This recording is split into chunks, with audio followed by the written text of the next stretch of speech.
అప్పుల బాధలు వెంటాడుతున్నాయా? అయితే 6 JVR వారి జాతిరత్నాలు ధరించండి. హాయ్, వెల్కమ్ టు మనం టీవీ. నేను మీ మనోజ్. సరిగ్గా జూన్ 12, 2025న ఎయిర్ ఇండియా ప్రమాదం అహ్మదాబాద్లో జరిగింది. ఫ్లైట్ టేక్ ఆఫ్ అయిన కొద్దిసేపటికే పక్కనే ఉన్న మెడికల్ కాలేజ్ భవనంపై పడిపోయి 270 మంది చనిపోయారు. సో ఈ ఘటనలో ఒక్కరే బతికారు. అతని పేరే విశ్వాస్ కుమార్. సో మృత్యుంజయుడని, ఇంకా చాలా అసలు అతనికి భూమి మీద నూకలు ఉన్నాయని చెప్పి చాలామంది అనుకున్నారు. కానీ కట్ చేస్తే ఇప్పుడు అతను ఒక జీవచ్చవంలా బతుకుతున్నాడు. ఏమైందో తెలీదు, ఏం జరుగుతుందో తెలియదు ఆయన మైండ్కి. సో ఎవరితో కూడా మాట్లాడలేకపోతున్నాడు, ఒంటరిగా ఉంటున్నాడు. కనీసం కూతురు, కనీసం భార్యతో కూడా మాట్లాడలేని పరిస్థితి. మృత్యుంజయుడు అన్నారు, అదన్నారు, ఇదన్నారు. కట్ చేస్తే ఎయిర్ ఇండియా నుంచి ఎంతో కొంత ఎక్స్క్రేషియా వస్తుందని ఎక్స్పెక్ట్ చేశారు వాళ్ళు. కానీ ₹1 కూడా రాకపోవడంతో ఆయన ఇవాళ నానా ఇబ్బందులు పడుతున్నాడు. యాక్చువల్గా ఇతను యూకేలోని లెసిస్టర్లో నివసిస్తూ ఉంటాడు. సో ఒక్కడే వచ్చాడు, పిల్లలంతా అక్కడే ఉన్నారు, ఫ్యామిలీ మొత్తం.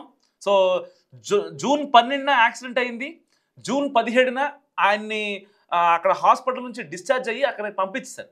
సో దాని తర్వాత కొన్ని కాన్సిక్వెన్సెస్ వల్ల అతను ఎవరితో కూడా ప్రశాంతంగా మాట్లాడలేని పరిస్థితి. ఏదైతే ఆ ప్రమాదం జరిగిందో ఆ ప్రమాదం తాలూకా జ్ఞాపకాలు ఆయన మైండ్లో తిరిగిపోవడం వల్ల కనీసం బాహ్య ప్రపంచంతో ఇంటరాక్ట్ అవ్వలేకపోతున్నాడు.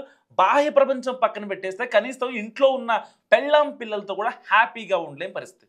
గతంలో అయినా చేపల వ్యాపారం చేసేవాడు, ఇప్పుడు ఆ వ్యాపారం కూడా చేయట్లేదు. సో ఇప్పుడు వాళ్ళ కుటుంబాన్ని పోషించడం ఎలా అంటూ తలపట్టుకుంటున్న పరిస్థితి. దాదాపుగా 20 లక్షలు ఏమో ప్రభుత్వం ఎక్స్గ్రేషియా ప్రకటించింది.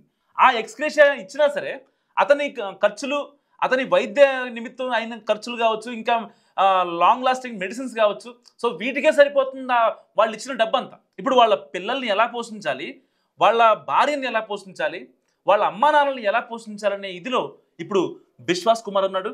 ఫైనల్గా ఒక మాట చెప్పాలంటే అతనికి ఎయిర్ ఇండియా నుంచి రావాల్సిన ఎక్స్గ్రేషియా ఏదైతే ఉందో, సో ఆ ఇన్సూరెన్స్ డబ్బులు ఇంకా రాకపోవడంతో అతను చాలా ఇబ్బందులు పడుతున్నాడు.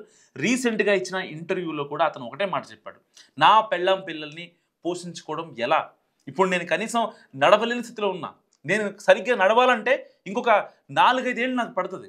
ఇలాంటి సిచ్యువేషన్లో ఉన్న నేను నా ఫ్యామిలీని ఎలా పోషించాలి, నా పరిస్థితి ఏంటి, నేను బతికున్నా సరే జీవోత్సవంలా బతుకుతున్నా, ఆ రోజే చనిపోయి ఉంటే బాగుండేది అని అతను మాట్లాడుతున్నాడు. సో మరి విశ్వాస్ కుమార్ గురించి మీరేమనుకుంటున్నారు? కామెంట్ రూపంలో చెప్పండి. చూస్తూనే ఉండండి మనం టీవీ.